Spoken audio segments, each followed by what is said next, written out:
members of the court to submit in writing their proposals so that we will have a record of these things. Senator Pangilinan. Yes, Mr. President, just a few questions sa ating witness. Gandang hapon. If you have any question, what is the, may I just, with your permission, request the pleasure of the senator from Taguig? Are you going to ask questions or? Actually, no, Mr. President, with the indulgence of Senator Pangilinan, I was going to comment on his Honor's statement. So if I may, so that we can conclude this issue.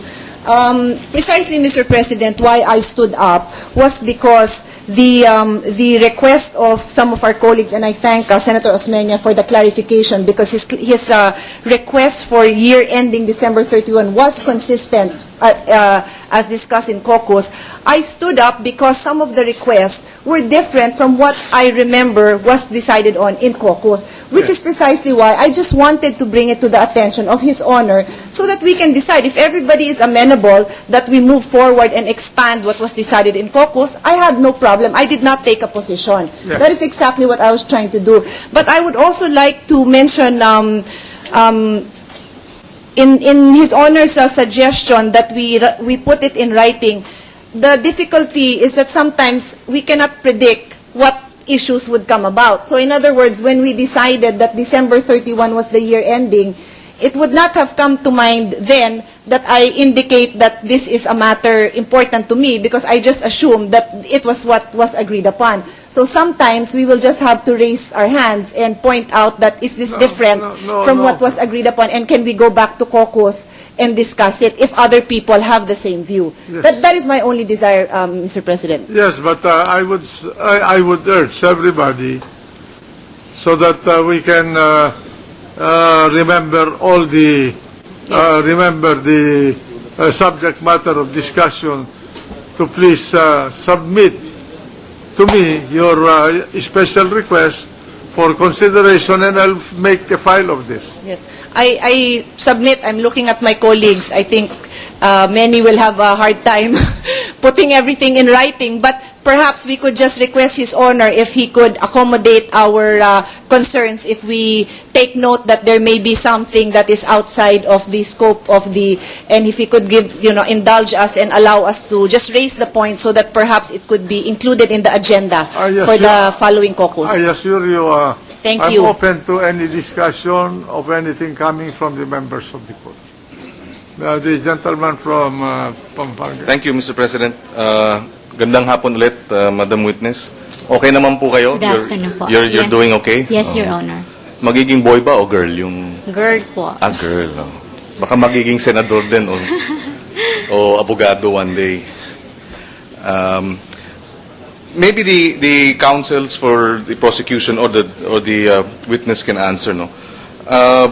My understanding is that the subpoena was supposed to be from 2000 documents from 2002 to 2010 when he was Associate Justice until now as Chief Justice, or is it only until 2005? Your Honor, to answer your question, as per subpoena signed by the Honorable Senate President and presiding officer of this Honorable Court, the original and certified true copies of the opening documents, 2000. the year is not indicated because we do not know when it was opened. But the bank statement or the bank balances for said account started with the year ending 31 December 2005, 2006, I see. up to 2010. So, despite the fact na 1989 pa yung account na ito, ang hinihiling lang ng korte ay mula 2005. Yes, Your Honor. Kaya yun ang dinala ninyo. Yes, Your Honor. So kung hiniling ng korte yung bago 2005 mula 2002, dadalhin nyo rin, pero hindi yun ang hiningi. Tama po ba yun? Depending on the availability of the documents, Your Honor. Yes. Now, my second question is, if we are going to the monthly statements, is this until 2000, from 2005, just to be clarified? Yes. Or even before 2005? 2005. 2005. Okay. Sige po, I just wanted that clarified. Thank you. Thank you, Madam Witness. Salamat.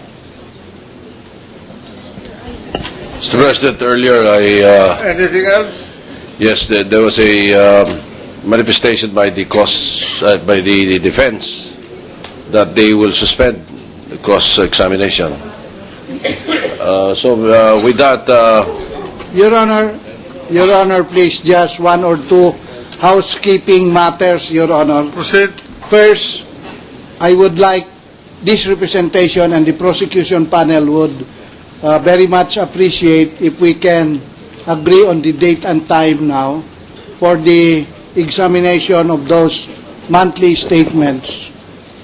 Yes, We cannot agree yet on the date, Your Honor, because we were communicating with the Chief Justice, and he mentioned to us that there were several statement of accounts with him. So, as of this moment, I feel that Yes. if we have those statements, we need not go into the bank records, Your Honor, because he is the depositor, Your Honor. Mr. no, President, my understanding is, when are you going to the bank to examine the records? Is that correct? Mr. President, may Yeah. we excuse the witness while Yeah. they're discussing The- about housekeeping? The One- witness one- is accused. Your Thank you, Honor, Your please, Honor. with your kind indulgence, Your Honor, just one. What is your pleasure? What is... Yes, before the witness is discharged, ma'am, the witness identified and referred to a signature card. May I just please request that that be marked as Exhibit Septupol I, Your Honor. Mark it accordingly. Now, That's all, Your Honor. now, you, counsel for the prosecution, you asked when you are supposed to go to the bank, isn't it? Yes, Your Honor. To examine the documents. As suggested by them, Your Honor. Yes.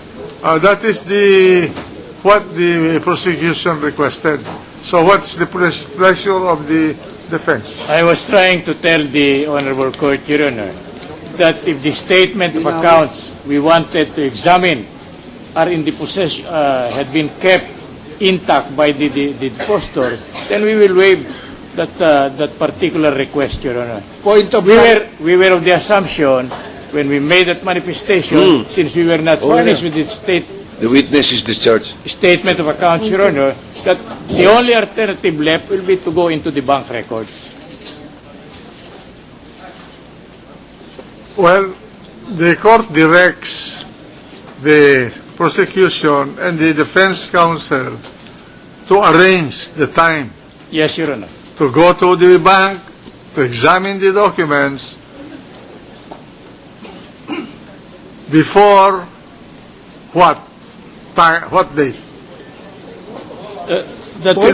Point of clarification, Your Honor. If I heard the good counsel correctly, he seems to be withdrawing that earlier request of his. We are very eager to go to the bank and examine the monthly statements. As suggested by them, we will go with them, Your Honor.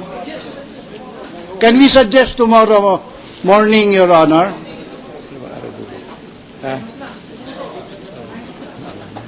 What's the pleasure of the... You have to... May we have it next week, Your Honor, say Monday in the morning. Next week, we will be presenting another article or no more. No. I mean, we'll be presenting another article, Your Honor. Let us, I withdraw that, Your Honor. let us accommodate each other. We were very lenient, they were very lenient with you, and the court was very lenient with you in changing the arrangements of your articles of impeachment, in effect your order of proof. Our apologies, Your Honor. Why can you not accommodate there? Just a minute. I will just finish this.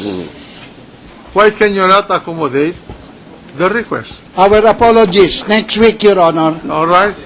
Then as members of the bar, you can work it out.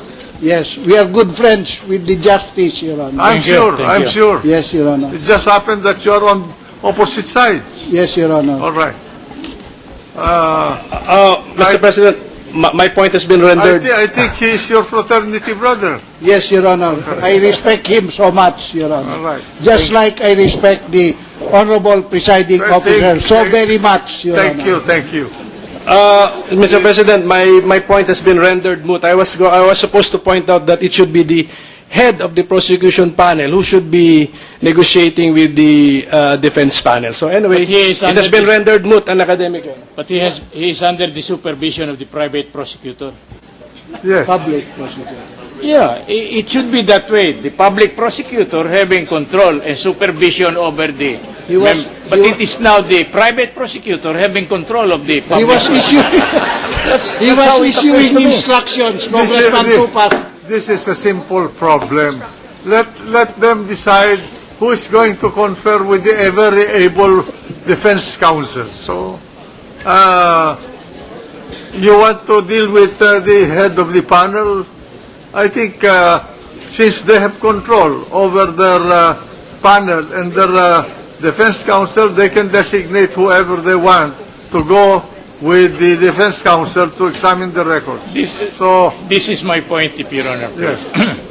While the court is debating among its members the matter of inspection or production of the statement of accounts, Your Honor, my co-counsel in the defense, Your Honor, received a call from the Chief Justice that he has these documents, some of these documents I am referring to, the statement of accounts, are with him.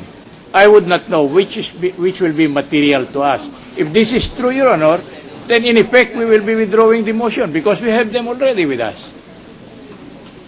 That's my point, Your Honor. We will not unduly burden our colleague.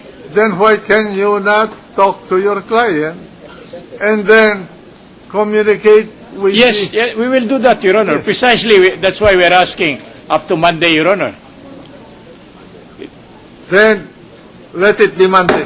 Thank you. Okay. Mr. President, The majority floor leader. yes, Mr. President, may we just inform our colleagues that there will be a caucus at 11 o'clock in the morning on Monday?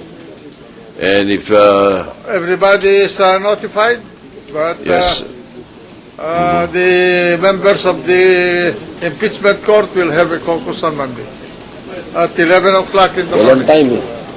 No. May we ask the Sergeant at Arms to make an announcement, Mr. President, before my motion? Please all rise.